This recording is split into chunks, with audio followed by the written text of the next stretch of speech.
And I think you're gonna feel better about your own garden when you see all of the stuff undone around this place.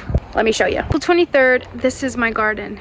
I keep seeing people on some gardening Facebook groups I am part of commenting about how it's so late in the season and they don't have anything planted yet. I'm thinking, it's not. The season hasn't begun for many of us, so it just confuses me because if you live somewhere really hot, I would just think, put your hot stuff out. It's probably okay, because if you live somewhere really hot, you probably have a really long season, right? I don't know. It's drying up. It's no longer a pond. I haven't got the fence out yet for this year. We'll take the fence out and then we'll put it back. But there's going to be a greenhouse constructed over here. That's potting jugs, tomato cages. I just pulled all of this out of that area. But as you can see, it's starting to dry up. April 23rd, definitely still way too wet to rototill, but it's getting there. We got these obnoxious grasses in the last couple of years. They're awful. The kind that cut you, like if you touch it, they cut you. Awful stuff. And really, really difficult to dig out. So I don't know what it came in on, but I'm not pleased. You can see the hoops. Usually put the tomatoes and peppers in there.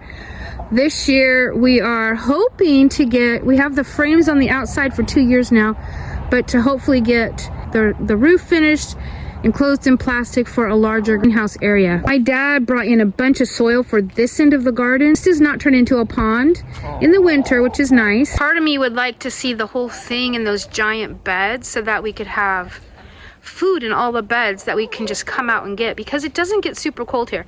I could have carrots and cabbage and broccoli and certain kinds of lettuces, definitely kale, Swiss chard, turnips.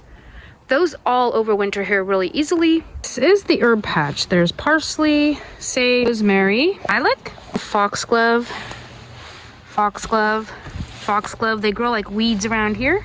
They're pretty, so I keep them. Oregano, some more oregano, and then we've got some thyme right here. Blueberries are about ready to pot up. Those have been there for 2 years. And pineapple sage. I haven't had a chance to weed yet, so it's a big job ahead, but it's just finally drying up around here.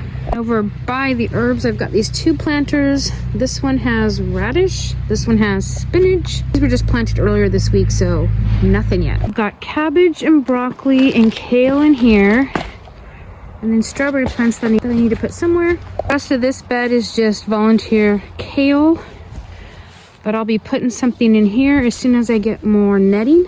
All that area back there will be beds made. Little strawberry row. These potato plants overwintered. We had such a mild winter this year, and all the weed seeds have joined them, but this is a big giant mess I've got to clean up. Got some raspberries. So I've got some kiwi and filberts or hazelnuts in pots. Couple cabbages in bags. I don't know what. My granddaughter's garden, which is a complete disaster. It's now a weed patch. That's got to get put back in shape. This one never got replanted last year, unfortunately. What do you think about your garden? Only 1 strawberry. 1 strawberry's left. We need to really revamp it, don't we? Famous. Is it a famous strawberry? Hey, you've got some mushrooms growing in there. Look at that. Lucky me. Lucky you. But this is just a disaster. Huh? It is a disaster. And I have shells. You do have shells. Did you put those in there? Yeah? My mom didn't want them. Okay. Tiny green plums. That's encouraging because last year it snowed here, which is rare.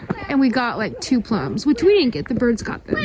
We've got these 2 blueberry plants that were taken over by briars.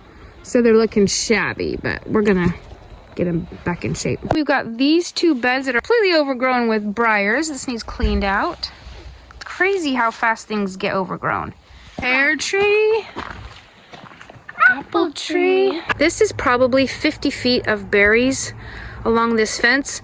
I pick along here both sides of it, and I get enough berries to make all the jam, pies, frozen berries for the entire year for us. It's fantastic.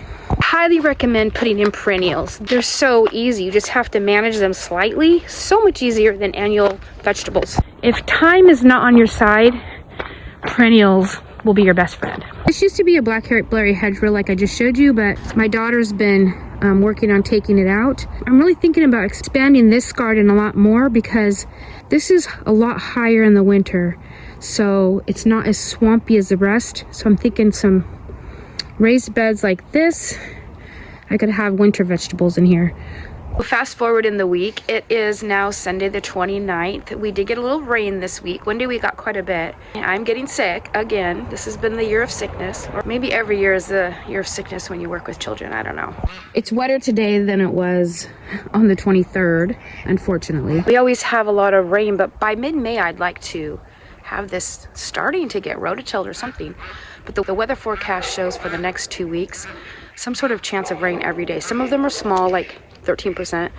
Tomorrow's 68%, so we'll get something. The 24th, we got one of the blueberries transplanted, but not both of them. Their little project we did this week, besides the blueberries, was potting up a bunch of bare root strawberries that came in.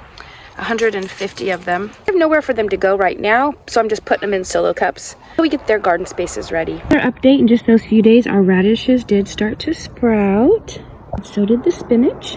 Our highs have been in the 50s, lows in the 40s, so thankfully they don't need it very warm to grow. A lot of starts going. That's my daughter's root cuttings she's trying to get going. I brought all of these out yesterday for my sister-in-law to choose from for her beanstalk. These artichokes need to get in the ground, but I need to make wire cages so gophers don't eat them. I have blooming peppers in tiny solo cups that should have been potted up a while ago. And I have a bunch more starts in here. I have a video on planting bare root strawberries in a raised bed. If you want to check that out, I'll leave it linked right here, and see you next week.